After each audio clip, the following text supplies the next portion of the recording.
નમસ્કાર મિત્રો, સ્વાગત છે તમારું આપણી આ યુટ્યુબ ચેનલમાં જેનું નામ છે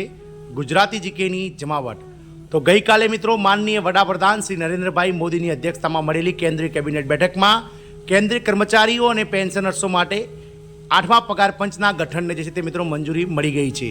હવે ટૂંક જ સમયમાં મિત્રો 8મા પગાર પંચનું ગઠન કરવામાં આવશે, તેના સભ્યોની નિમણૂક કરવામાં આવશે અને આ સભ્યો દ્વારા अलग अलग जे कर्मचारी यूनियनो है, पेन्शनर यूनियन है, साथ विविध राज्य सरकारों जे यूनियनो है तेमनी साथे विचार विमर्श करशे अने त्यारबाद मित्रों एक रिपोर्ट बनावीने आ कमिटी द्वारा लगभग मित्रों 1 થી 1.5 वर्षनी अंदर कमिटी द्वारा रिपोर्ट जे छे ते सरकारने सुपुर्द करवामां आवशे। आ तमाम अटकळो वच्चे मित्रों ज्यारे 8મા पगार पंचनी रचना थई गई छे ने ज्यारे सरकारी कर्मचारीओनो पगार हवे बमणो थवा जई रह्यो छे, शुं लाखों आंगणवाड़ी कर्मचारीओ माटे अने आशा वर्कर बहनों माटे शुं सरकार आ बजेटमां क्यांक ने क्यांक पगार वधारो लावशे के नहीं, एक यक्ष प्रश्न है। परंतु हाल में नाना विभाग द्वारा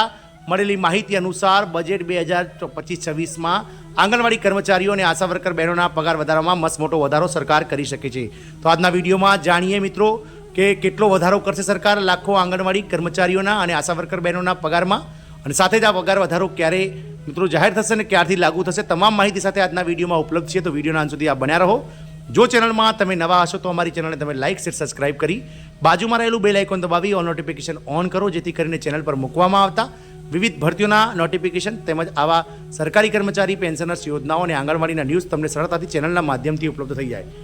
तो मित्रों आप सौ जाणो छो ते प्रमाणे गत 30 ऑक्टोबरना रोज गुजरात हाईकोर्ट द्वारा गुजरात राज्य सरकार ने टकोर करवामां आवी हती कि आगामी 6 महीनानी अंदर गुजरात राज्यना आंगणवाड़ी कर्मचारीओ के जो 53,000 आंगणवाड़ी केन्द्रोनुं संचालन करी रह्या छे तेवा 1.6 लाख कर्मचारीओने आंगणवाड़ी कार्यकर तेलागर बहनोने राज्य सरकारना कर्मचारीनो दरजो आपवामां आवे। आ जे गुजरात हाईकोर्टनो चुकादो छे तेने टांकीने गत रोज प्री बजेट मीटिंग जे 6 जान्युआरी 2024 रोज माननीय नाणामंत्री श्रीमती निर्मला सीतारामननी अध्यक्षतामां मळी हती। तेमां टीयूसीसी अने अलग अलग ट्रेड यूनियनो जे छे तेमणे मित्रों समावेश थयो हतो अने नाणामंत्री द्वारा तमाम जे ट्रेड यूनियनो छे, तमाम जे कर्मचारी यूनियनो छे तमामने सांभळ्युं हतुं। All India anganwadi employees federation द्वारा पण तेमां हाजरी आपवामां आवी हती। तेमणे मित्रों गुजरात हाईकोर्टना आदेशने टांकीने जणाव्युं हतुं के आशा वर्कर आंगणवाड़ी कर्मचारी मध्याह्न भोजन कार्यकर्ताओनी जे श्रेणी छे तेमने कोईपण श्रेणीमां मित्रों मान्यता आपवामां नथी आवी, एटले के जे गुजरात हाईकोर्टनो चुकादो छे ते प्रमाणे मित्रों आंगणवाड़ी कार्यकर बहनों जे छे ते मित्रों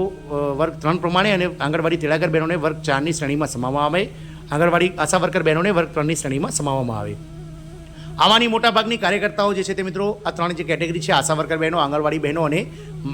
मध्याह्न भोजन कार्यकर्ताओं ते मोटा भागना कर्मचारीओ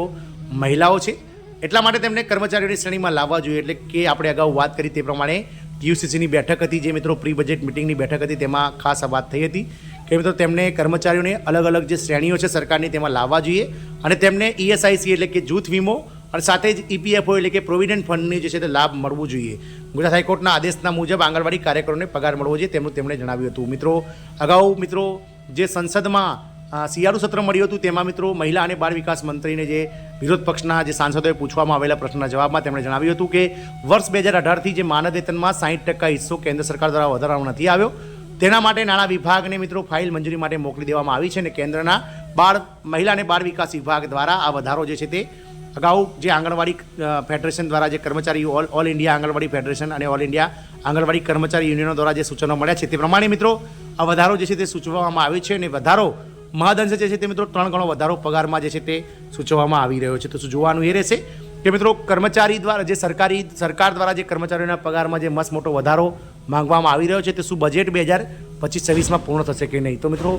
આશાઓ એવી સેવાઈ રહી છે કે બજેટ જે 1 જાન્યુઆરી 2025 રોજ વર્ષ 2025-26નું જે પૂર્ણ કદનું બજેટ રજૂ થવાનું છે તેમાં ક્યાંક ને ક્યાંક આ 6 મહિનાથી જે વધારો જે 6 વર્ષથી નથી કરવામાં આવ્યો આંગણવાડી કર્મચારીઓના માનદ વેતનમાં જે આશા વર્કર બહેનોના, તો તેમાં મિત્રો સરકાર વધારો કરી શકે છે અને કેન્દ્ર સરકારનો જે માનદ વેતનમાં 60% હિસ્સો છે તે વધારીને 3 ગણો કરી શકે છે। જો આવું બનશે તો મિત્રો વિવિધ રાજ્ય સરકારો પણ મિત્રો આ માનદ વેતન વધારશે। તેમજ મિત્રો જે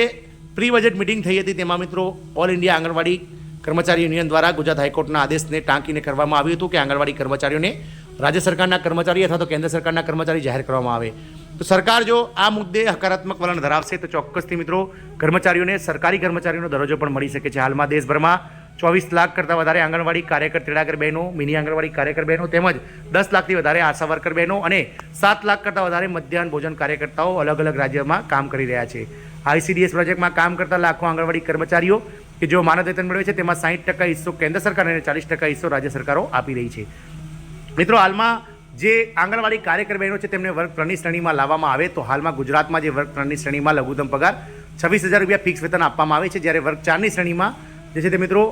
18,000 રૂપિયા ફિક્સ વેતન આપવામાં આવે છે. એટલે કે આ બંને શ્રેણીનો પગાર જો ગુજરાત સરકારના હાઈકોર્ટને ટાંકીને જો કરવામાં આવે તો કાર્યકર બહેનોને 26,000 રૂપિયા અને મિની આંગણવાડી કાર્યકર બહેનોને પણ 26,000 રૂપિયા અને જે તેડાગર બહેનો છે તેમને મિત્રો માફ કરશો 21,000 રૂપિયા માનદ વેતન વર્ગ 4 પ્રમાણે હાલમાં ગુજરાત સરકારમાં જે ફિક્સ વેતનનું ચાલે છે તે રીતે થશે. મિત્રો જોવાનું એ રહેશે કે મિત્રો આંગણવાડી કર્મચારીઓના આશા વર્કર બહેનોના જે વિવિધ પ્રશ્નો છે, પડતર પ્રશ્નો, તે બજેટમાં સરકાર કોઈ હલ લાવે છે કે નહીં, અને વર્ષ 2018થી જે કેન્દ્ર સરકારના હિસ્સામાં જે નથી થયો વધારો તે શું આગામી બજેટમાં સરકાર વધારો કરશે કે નહીં એ તો સમય બતાવશે. પરંતુ હાલમાં જે રીતે સરકાર દ્વારા છેલ્લા ઘણા સમયથી અટકળો હતી કે 8મું કેન્દ્રીય પગાર પંચ સરકાર લાવશે નહીં, કોઈ નવી ફોર્મ્યુલાથી સરકાર પગાર વધારશે, પરંતુ એ વાત ઉપર હવે પૂર્ણ વિરામ મુકાઈ ગયું છે અને સરકાર દ્વારા ગઈકાલે 8મા પગાર પંચના ગઠનની જાહેરાત કરી દેવામાં આવી છે અને હવે ગમે તે ઘડીએ 8મા પગાર પંચનું ગઠન થઈ જશે અને ટૂંક સમયમાં એટલે કે વર્ષ 2026ના અંત સુધીમાં કેન્દ્ર સરકારના કર્મચારી અને પેન્શનર્સો ને જે છે તે મિત્રો 8મું પગાર પંચ મળી જશે. 8મા પગાર પંચમાં કેન્દ્ર સરકારના કર્મચારી અને પેન્શનર્સોના પેન્શન અને પગારમાં બમણો વધારો જે છે તે મિત્રો હાલમાં શક્યતાઓ સેવાઈ રહી છે, પરંતુ એ તો સમય જ બતાવશે કે કેટલો વધારો થશે. અને જ્યારે બજેટ 2025-26 હવે ટૂંક સમયમાં રજૂ થવા જઈ રહ્યો છે 1 ફેબ્રુઆરી 2025ના રોજ, તો આશા રાખીએ કે નાણામંત્રી દ્વારા આ બજેટમાં આંગણવાડી કર્મચારી, આશા વર્કર બહેનો, મધ્યાહન ભોજન કાર્યકર્તાઓ વગેરેના જે વિવિધ પ્રશ્નો જે આ પ્રી બજેટ મિટિંગમાં તેમણે સાંભળ્યા છે તેને વાચા આપવામાં આવે અને તમામ કર્મચારીઓનું માનદ વેતન જે છે તે સરકાર દ્વારા આ બજેટમાં વધારવામાં આવે. આશાઓ એવી સેવાઈ રહી છે કે બજેટમાં વધારો થતાં આંગણવાડી કાર્યકર બહેનોને 26,000 રૂપિયા, આશા વર્કર બહેનોને 26,000 રૂપિયા, મધ્યાહન ભોજન કાર્યકર્તાઓને 21,000 રૂપિયા અને તેડાગર બહેનોને 21,000 રૂપિયા માનદ વેતન સરકાર દ્વારા કરી આપવામાં આવશે તેવી હાલમાં નાણાં વિભાગના સૂત્રો દ્વારા માહિતી મળી છે. તો સમય સાથે જોવાનું રહેશે કે 1 ફેબ્રુઆરીથી લઈ અને જે બજેટ સત્ર શરૂ થાય છે તેમાં આનો વધારો જાહેર થાય તેવી આશા છે. જય હિન્દ, અસ્તુ.